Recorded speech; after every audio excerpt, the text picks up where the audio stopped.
Baik, bismillahirrahmanirrahim. Assalamualaikum warahmatullahi wabarakatuh. Perkenalkan, nama saya Sandi Amran dengan standbook 083 20 20 0046. Saya dari kelas C2 Fakultas Pertanian Prodi Agribisnis dari Universitas Muslim Indonesia Makassar.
Bismillahirrahmanirrahim. Assalamualaikum warahmatullahi wabarakatuh.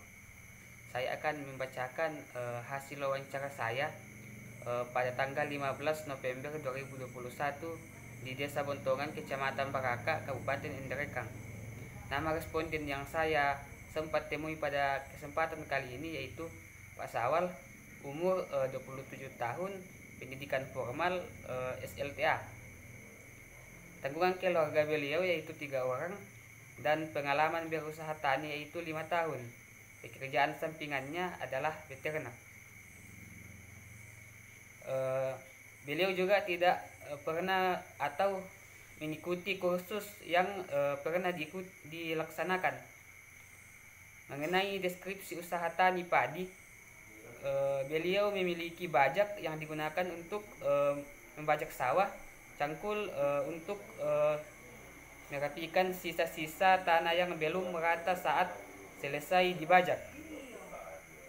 Parang berfungsi untuk membersihkan sawah dan motor untuk transportasi ke sawah.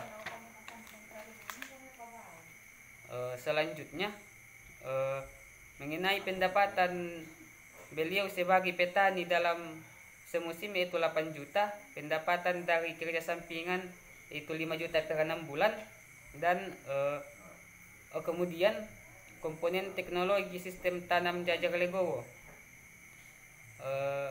Beliau tidak pernah mendengar sistem tanam legowo dan tidak ada teknologi lain yang lebih baru yang ia dapatkan sampai saat ini. Beliau tidak melakukan sistem tanam legowo karena tidak pernah mendengar sistem tersebut. Selanjutnya beliau juga tidak melakukan sistem yang baru. Ia hanya melakukan sistem lama yang diterapkan sejak dulu.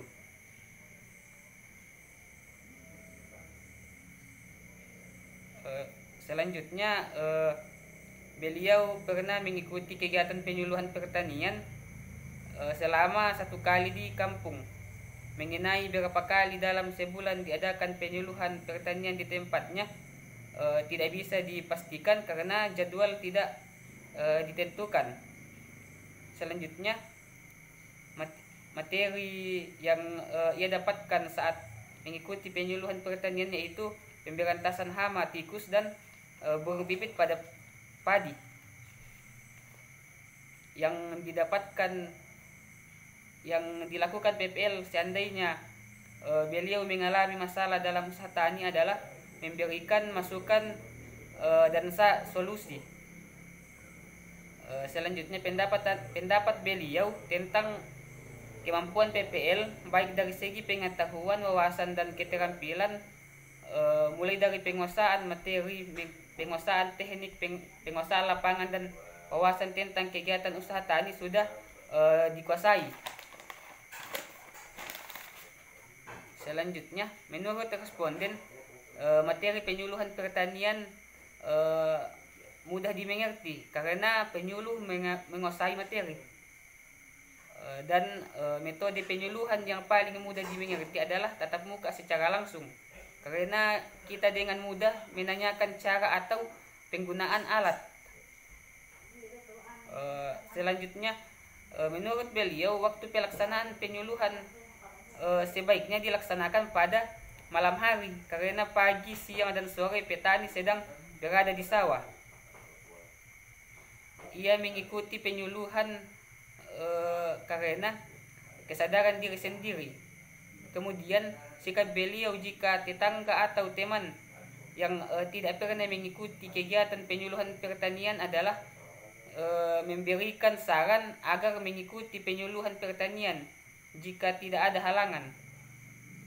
Selanjutnya, masalah yang ia alami sehubungan kegiatan berusaha tani adalah masalah pengairan dan akses ke sawah. Selanjutnya, dalam kegiatan berusaha tani ia menerima bantuan dari pemerintah berupa peralatan untuk kelompok taninya. Saran beliau kepada PPL yang bertugas di desa ini adalah masalah perairan kalau bisa diupayakan agar dimaksimalkan.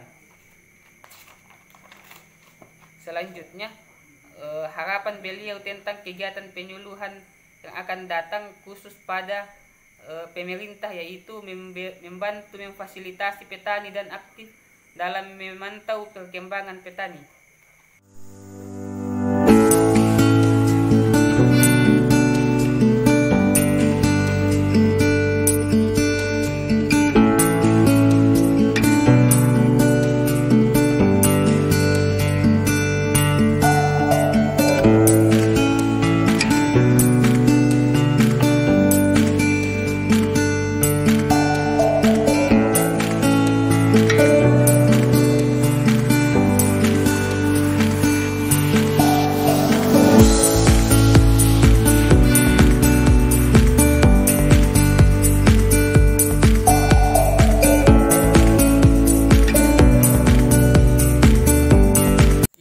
Responden nama Emran, umur 43 tahun, pendidikan formal LTA, tanggungan keluarga 2 orang, pengalaman berusaha tani 25 tahun, pekerjaan sampingan ternak, pendidikan non formal tidak ada, pelatihan atau kursus yang pernah diikuti, deskripsi usaha tani padi, sarana pendukung yang dimiliki, gudang, bajak, cangkul, parang.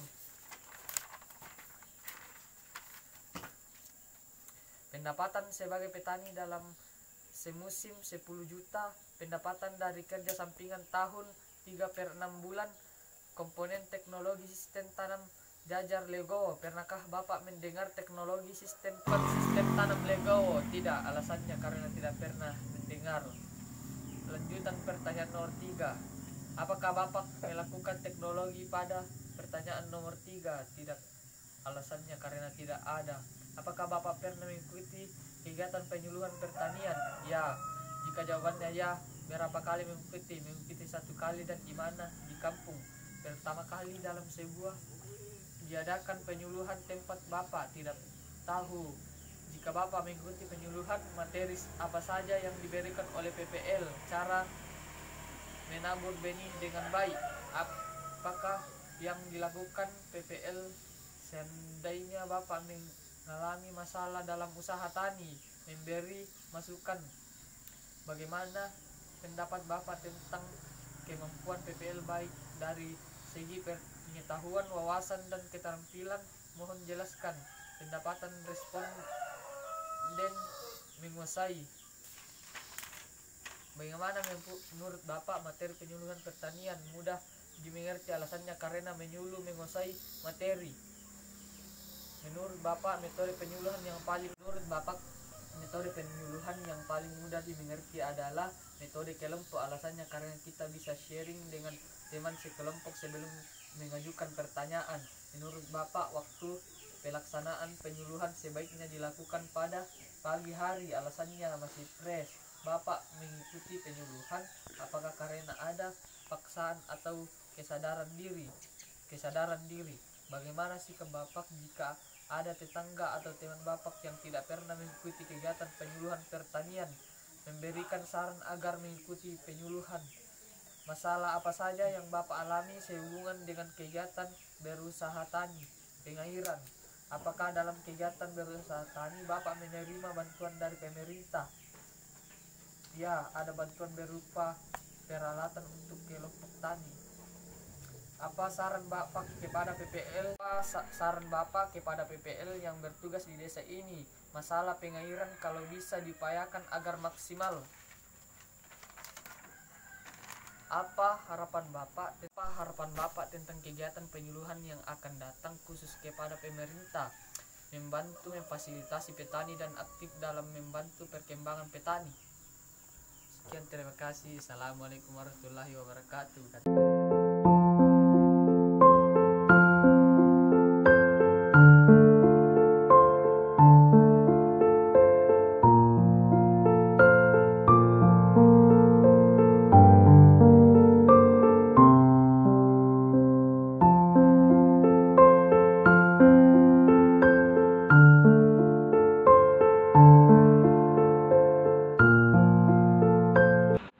Kuesioner praktek lapang penyuluhan pertanian. Wawancara saya sendiri, Sri Ayu Nurfaula. Tanggal wawancara 17 November 2021. Lokasi Desa Garanta, Kecamatan Ujung Loe, Kabupaten Bulukumba. Identitas responden: nama Nurhayati, umur 40, pendidikan formal SMP sederajat, tanggungan keluarga 3, pengalaman berusaha tani sudah cukup lama, pekerjaan sampingan empang, pendidikan non-formal atau pelatihan yang pernah diikuti tidak ada. Deskripsi usaha tani padi.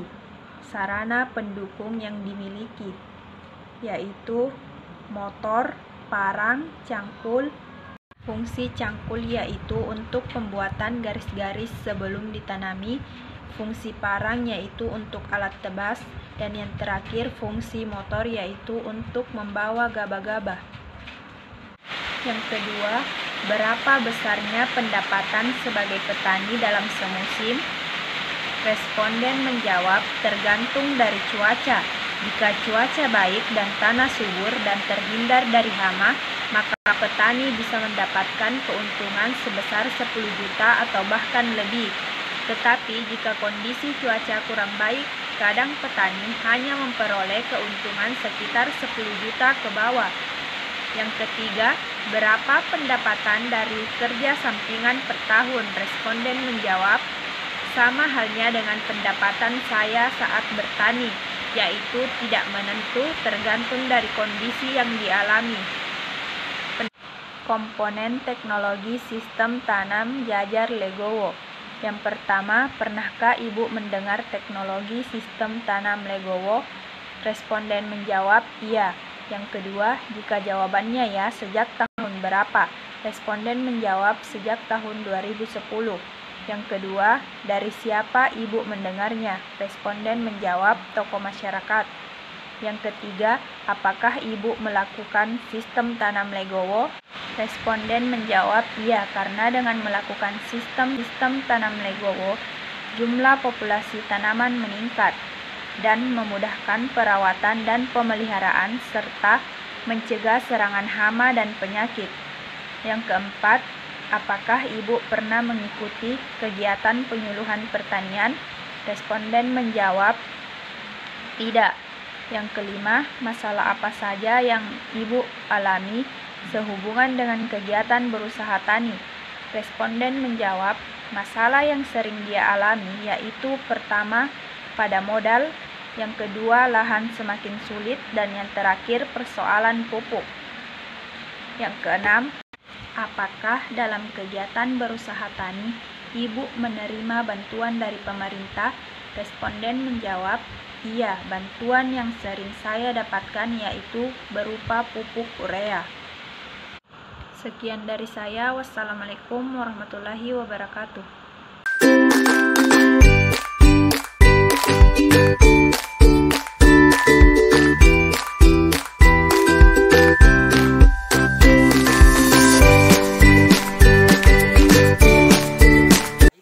Berhubung karena kami telah bersama responden kami yaitu penyuluh dari Kecamatan Baraka.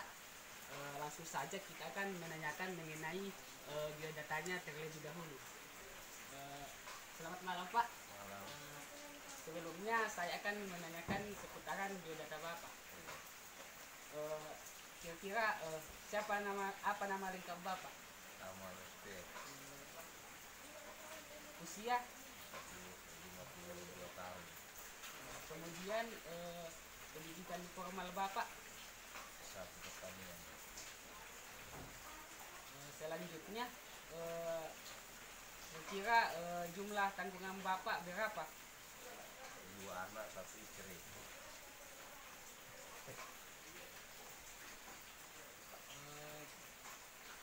Selanjutnya pendapatan pokok Bapak per bulan berapa? Kira-kira untuk gaji pokok itu sekitar 4 juta lebih.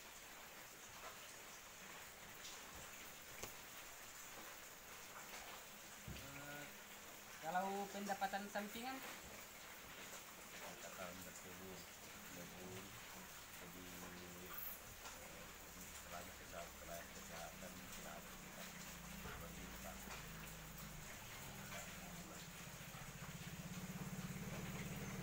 apakah Bapak pernah mengikuti kursus atau pelatihan yang diadakan? Sering Kira-kira yang pertama nama kursusnya budidaya bawang merah,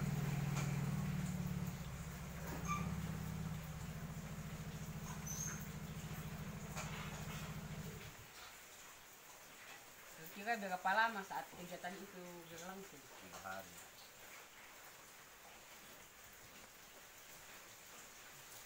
Pelaksanaannya di mana? Di Makassar.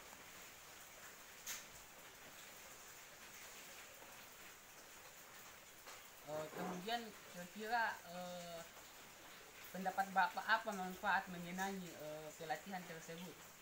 Kira baik sekali untuk sebagai bahan tindak lanjut di tingkat petani.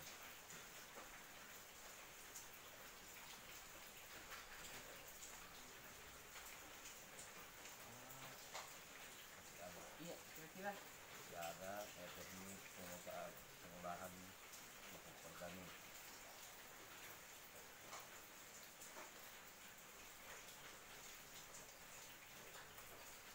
berapa lama kira-kira waktunya? 1 hari Di di Nretan, Dinas Pertanian. mengenai manfaatnya kira-kira bagaimana Pak? Manfaatnya kita terampil dan tahu tentang cara pembuatan pupuk organik, baik cair maupun padat.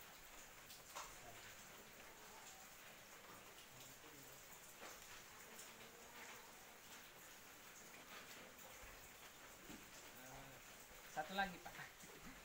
Kemudian satu yaitu teknik budidaya tanaman kopi.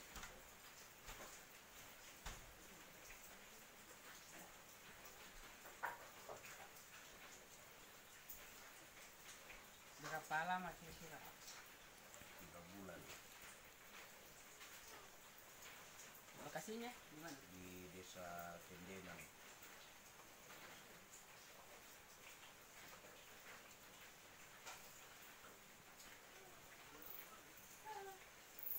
Manfaat yang diperoleh, kita sudah terampil untuk melaksanakan sistem pemekasan pada tanaman kopi.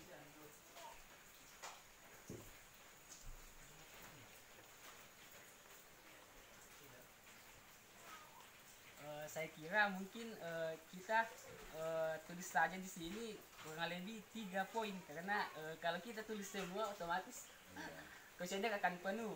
iya. Jadi langsung saja kita melangkah ke kegiatan pertanyaan selanjutnya yaitu persiapan-persiapan apa saja yang kira-kira dilakukan sebelum melakukan penyuluhan. Iya.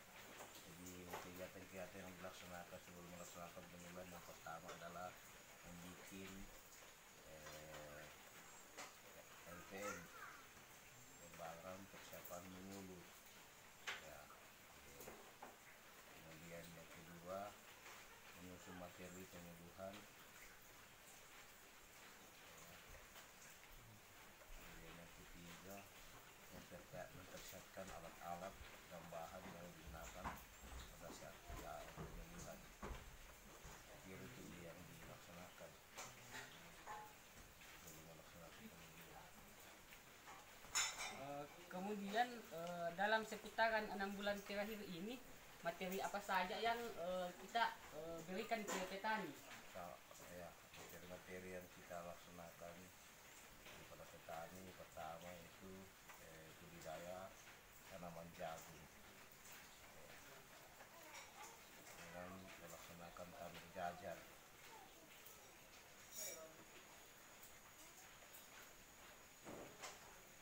Selanjutnya Pak, Kemudian yang kedua, sistem budidaya tanaman bawang merah dengan menggunakan lampu perangkap. Dalam hal ini pengendalian ulat bawang.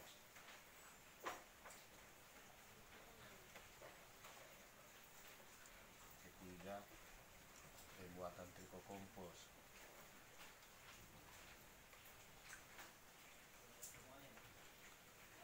Keempat, ukuran pH tanah atau derajat keasaman tanah. Kelima,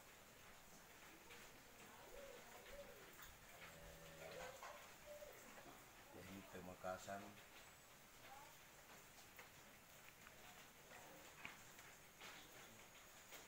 kopi. Keenam, analisa usaha tani.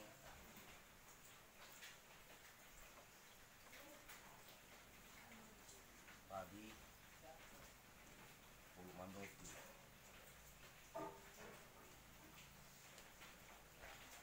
Kira itu yang kita bahas. iya Pak. Kemudian untuk metode-metode apa yang Bapak lakukan untuk melakukan penyuluhan ini? Iya. Ada beberapa metode yang kita laksanakan. Yang pertama, tatap muka langsung dengan petani. Ya. Kira-kira tujuannya melakukan metode ini untuk apa Pak? Agar komunikasi dengan petani terjadi berbalik antara petani dengan penyuluh. Ya.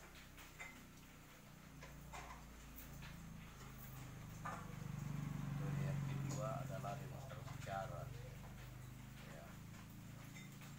Demonstrasi cara dalam hal ini seperti cara pemekasan kopi, cara pembuatan trichoderma.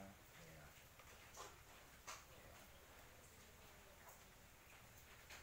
Kemudian metode yang ketiga adalah praktek langsung di lapangan seperti penanaman jagung dengan tajar, istilahnya tanur jajar. Ya.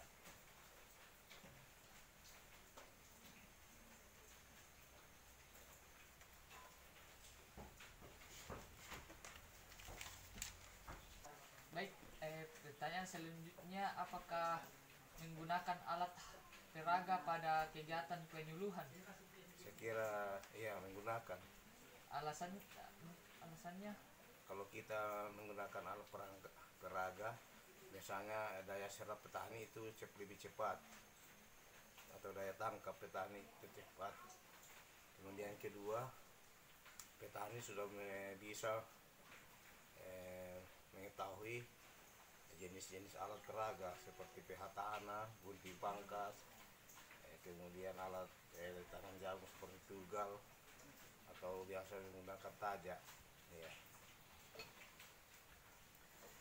Apakah pembuat jadwal kunjungan kepada petani? Iya, membuat.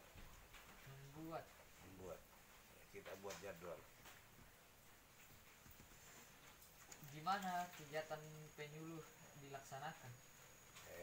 Biasa di masjid, biasa di kantor desa, biasa di kebun atau di sawah daripada petani.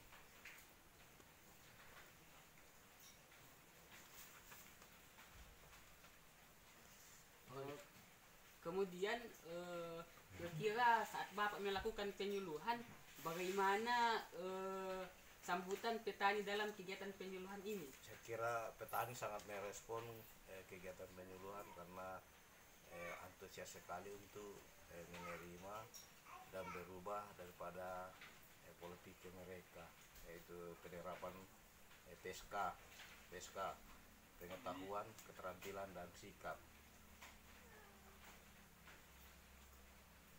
PKS bisa juga, PKS bisa PSK.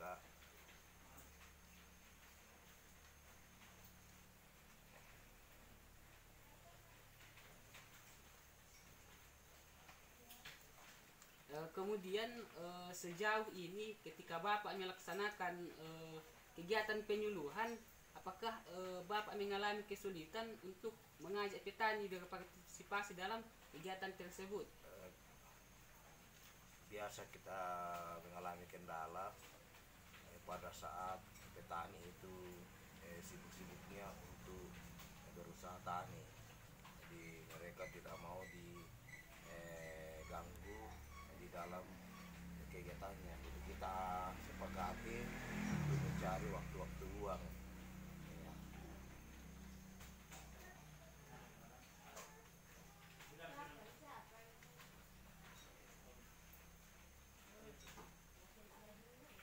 Dan selanjutnya kira-kira saat Bapak melakukan penyuluhan ini, kesan-kesan apa yang Bapak sempat dapatkan? Saya kira kesan-kesan yang bisa kita dapat dari petani pada saat kita melaksanakan penyuluhan adalah petani sangat merespon dan istilahnya petani juga ingin selalu mendapatkan informasi-informasi dan dari teknologi-teknologi yang berkembang saat sekarang ini. Ya, kemudian petani sangat merespon dengan adanya penyuluhan, yaitu dengan berbagai macam jenis komoditi, ya, jadi yang disesuaikan dengan agroekosistemnya. Selanjutnya, apakah penyuluhan pertanian masih dibutuhkan untuk masa-masa mendatang? Mohon penjelasannya. Saya kira itu sistem penyuluhan atau penyuluhan itu masih perlu dibutuhkan oleh petani. Kenapa demikian? Karena sampai saat sekarang ini penyuluh itu masih aktif mencarikan informasi-informasi, kemudian baik itu menyangkut masalah budidaya, analisis pasar, informasi pasar. Jadi untuk saat sekarang ini masih dibutuhkan.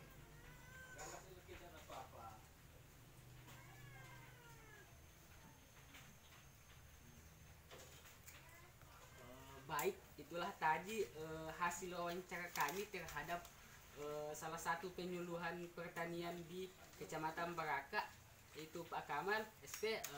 Kalau tidak salah Bapak saat ini menjabat sebagai ketua, Pak? Bukan, koordinator penyuluh. Oh, sebagai koordinator penyuluh di Kecamatan Baraka untuk saat ini. Jadi mungkin itu saja seputaran wawancara kami pada kesempatan kali ini. Kurang lebihnya mohon dimaafkan. Assalamualaikum warahmatullahi wabarakatuh. Baik, saya akan membacakan hasil wawancara kami terhadap salah satu penyuluh di Kecamatan Baraka, yaitu atas nama Pak Kamal SP, umur 52 tahun, pendidikan formal S1, jumlah tanggungan keluarga 3 orang, pendapatan pokok 4 juta per bulan, pendapatan sampingan 2 juta per bulan. Kursus pelatihan yang pernah diikuti, yang pertama budidaya bawang merah di Makassar selama 3 hari yang bermanfaat untuk bahan tindak lanjutan. Kemudian teknik pengolahan pupuk organik di Kabupaten Indrekang selama 1 hari yang bermanfaat untuk terampil dan tahu cara pembuatan pupuk organik.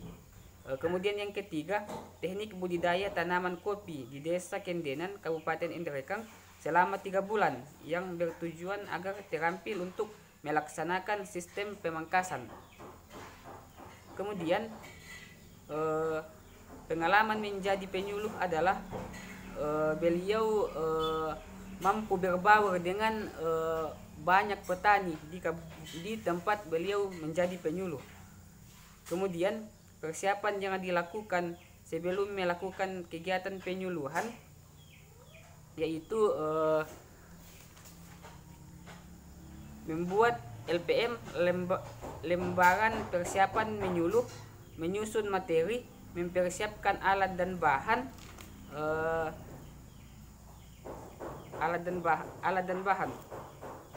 Kemudian materi yang diberikan kepada petani 6 bulan terakhir yaitu yang pertama budidaya tanaman jagung atau tanur jajar, yang kedua sistem budidaya tanaman bawang merah menggunakan lampu perangkap, yang ketiga pengukuran pH tanah, yang keempat teknik pemangkasan kopi, yang keenam analisa usaha tani padi atau pulu mandoti. Kemudian metode yang digunakan untuk menyampaikan materi penyuluhan kepada petani yaitu metode tatap muka. Alasannya komunikasi terjadi timbal balik pada petani dengan penyuluh. Selanjutnya mengenai metode menggunakan alat peraga karena daya serap petani lebih cepat. Kemudian agar petani bisa menggunakan alat peraga. Kemudian mengenai jadwal yaitu membuat jadwal kunjungan kepada petani. Yang keenam tempat penyuluhan, kadang di masjid, kadang di kantor desa, atau kadang juga di kebun atau sawah. Mengenai sambutan petani sangat antusias. Petani sangat merespon penyuluh saat akan melaksanakan suatu penyuluhan. Kemudian kendalanya, mengalami kendala saat menyuluh karena petani kadang sibuk sehingga tidak mau diganggu. Kemudian petani sangat merespon dan selalu ingin mendapatkan informasi dengan perkembangan teknologi dan jenis komoditi. Yang terakhir, apakah penyuluh masih dibutuhkan pada saat yang akan mendatang? Penyuluh petani masih sangat dibutuhkan ke depannya, utamanya menyampaikan informasi analisis pasar. Itulah hasil wawancara kami mengenai terhadap responden kami yaitu penyuluh pertanian.